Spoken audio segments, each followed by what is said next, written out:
माझं नाव कुलचंदा सूर्यवंशी, राहणार उदगीर, जिल्हा लातूर.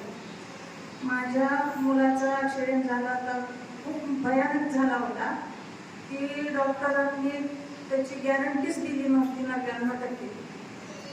तर मग आम्ही सगळेच हे घाबरून गेलो.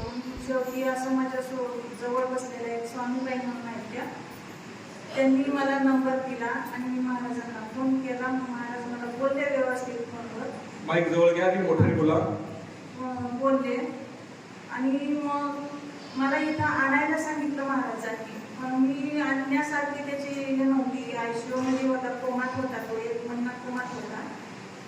मग त्याचं मेंदूचं ऑपरेशन झालेलं, 3.5 महिने त्याची डोक्याची टोपी काढून ठेवली गेली.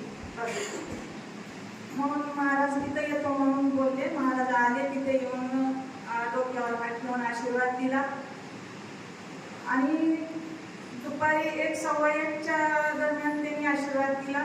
संध्याकाळी 7 वाजता माझ्या पोरांनी हालचाल केली आणि त्याआधी डॉक्टरांनी असं सांगितलं, 8 दिवस वाट बघा, 8 दिवसाच्या नंतर यांनी हालचाल केली तर पुढची ट्रीटमेंट चालू करू, नाही तर मग काही सांगू शकत नाही, असं बोलले होते.